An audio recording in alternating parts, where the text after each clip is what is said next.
بسم اللہ الرحمن الرحیم۔ روزہ چھوڑنے والے کی سزا۔ فرض روزہ چھوڑنے والے کی سزا۔ حضرت محمد صلی اللہ علیہ وآلہ وسلم کا فرمان جاننے کے لیے ویڈیو کو آخر تک ضرور دیکھیے گا۔ رمضان کا مہینہ وہ ہے جس میں قرآن اتارا گیا، جو لوگوں کے لیے ہدایت ہے اور جس میں رہنمائی کرنے والی اور حق باطل میں امتیاز کرنے والی واضح نشانی ہے۔ پس تم میں سے جو کوئی اس مہینے کو پالے اس کے روزے ضرور رکھے، اور جو کوئی بیمار ہو یا سفر پر ہو تو دوسرے دنوں کے روزوں سے گنتی پوری کرے۔ اللہ تمہارے حق میں آسانی چاہتا ہے اور تمہارے لیے دشواری نہیں چاہتا، اور اس لیے کہ تم گنتی پوری کر سکو، اور اس کے لیے کہ اس نے تمہیں جو ہدایت فرمائی ہے اس پر اس کی بڑائی بیان کرو، اور اس لیے کہ تم شکر گزار بن جاؤ۔ حضرت ابو ہریرہ رضی اللہ تعالیٰ عنہ سے روایت ہے کہ حضور نبی کریم صلی اللہ علیہ وآلہ وسلم نے فرمایا،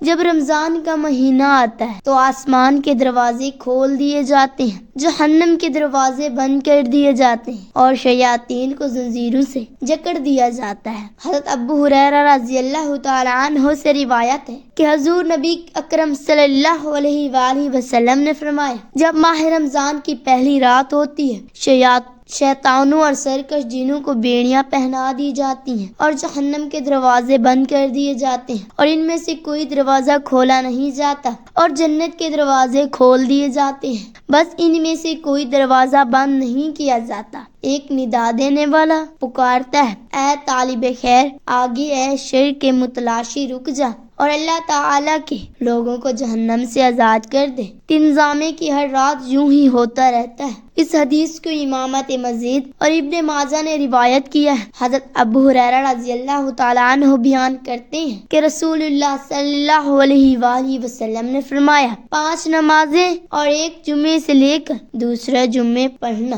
اور ایک رمضان سے دوسرے رمضان کے روزے رکھنا، ان کے درمیان واقع ہونے والے گناہوں کے لیے کفارہ بن جاتے ہیں جب تک کہ انسان گناہ کبیرہ نہ کرے۔ حضرت جابر بن عبداللہ رضی اللہ تعالیٰ عنہ بیان کرتے ہیں کہ رسول اللہ صلی اللہ علیہ وآلہ وسلم نے فرمایا، میری امت کو ماہ رمضان میں 5 تحفے ملے ہیں جو اس سے پہلے کسی نبی کو نہیں ملے۔ پہلا یہ ہے کہ جب رمضان کی پہلی رات ہوتی ہے تو اللہ تعالیٰ ان کی طرف نظر اتفاق فرماتا ہے، اور جس پر اس کی نظر رحمت پڑ جائے اسے رحمت پڑ جائے، اسے کبھی آزاد نہیں دے گا۔ دوسرا یہ ہے کہ شام کے وقت ان کے منہ کی بو اللہ تعالیٰ کو کستوری کی خوشبو سے بھی زیادہ اچھی لگتی ہے۔ تیسرا یہ ہے کہ فرشتے پر دن اور ہر رات ان کے لیے بخشش کی دعا کرتے رہتے ہیں۔ سوچا یہ ہے کہ اللہ اپنی جنت کو حکم دیتا ہے کہ میرے بندوں کے لیے تیاری کر لے اور مزین ہو جا، تاکہ وہ دنیا کی تھکاوٹ سے میرے گھر اور میرے دار رحمت میں پہنچ کر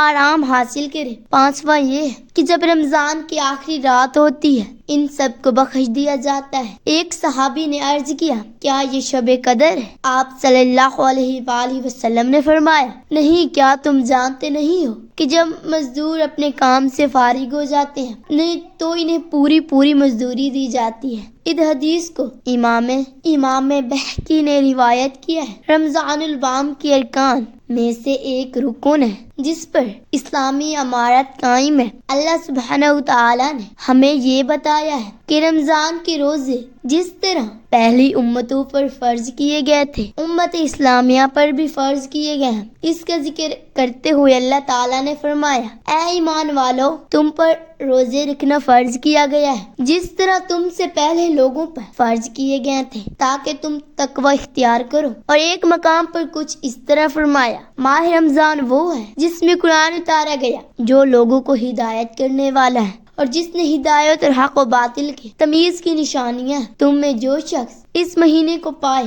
اسے روزے رکھنے چاہیے، حال جو بیمار یا مسافر ہو اسے دوسرے دنوں میں گنتی پوری کرنی چاہیے۔ اللہ تعالیٰ کا تمہارے ساتھ آسانی کرنے کا ارادہ ہے، سختی کا نہیں۔ وہ چاہتی تھی پوری کر لو، جو چاہتی وہ پوری کر لو، اور اللہ تعالیٰ کی دی ہوئی ہدایت پر اس کی برائیاں بیان کرو اور اس کے شکر ادا کرو۔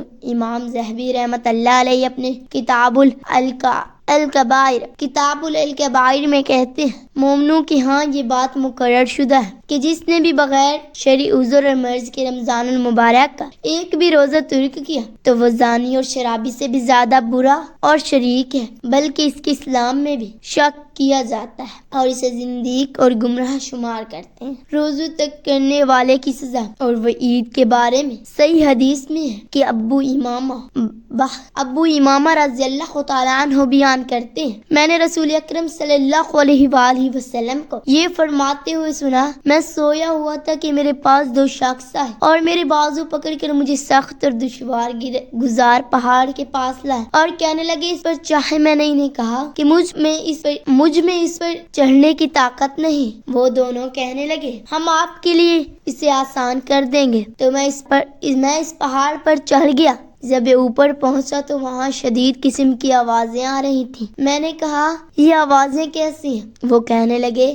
یہ جہنم کی آہوبکا ہے۔ پھر وہ اسے آگے لے گئے جہاں پر کچھ لوگوں کو کوسوں کے بل لٹکے ہوئے دیکھے اور ان کی بادشاہ کٹی ہوئی تھی اور ان کی بانسوں سے خون بہ رہا تھا۔ میں نے کہا یہ لوگ کون ہیں؟ وہ کہنے لگے یہ وہ لوگ ہیں گرفتاری سے قبل یہ اپنے روزہ اختیار کر لیا کرتے تھے۔ بغیر شرعی عذر کے روزہ نہ رکھنا یا رکھ کر توڑ دینا بہت بڑا گناہ ہے۔ اس کی قضاء دہر صورت واجب ہے۔ قصدہ بلا وجہ روزہ رکھ کر توڑنا اتنا بڑا گناہ ہے کہ بطور کفارہ ایک روزے کے بدلے میں مسلسل 2 ماہ یعنی 60 دن کی روزی رکھنا ضروری ہے، جیسے کہ حدیث نبی صلی اللہ علیہ وآلہ وسلم نے مذکور ہے۔ جبکہ بلا عذر شرعی رمضان شریف کا ایک روزہ اگر چھوڑ دیا جائے تو یہ بہت بڑے اجر سے محرومی کا باعث ہے، جس کا ازالہ عمر بھر کے روزے بھی نہیں کر سکتے۔ حضرت ابو ہریرہ رضی اللہ تعالیٰ عنہ بیان کرتے ہیں کہ حضور نبی کریم صلی اللہ علیہ وآلہ وسلم نے فرمایا جس نے بغیر شرعی اجازت اور بیماری کی رمضان شریف کا ایک روزہ بھی توڑا اسے عمر بھر کے روزے کفایت نہیں کر سکتے، اگرچہ وہ عمر بھر روزے رکھے۔ نبی کریم صلی اللہ علیہ وآلہ وسلم نے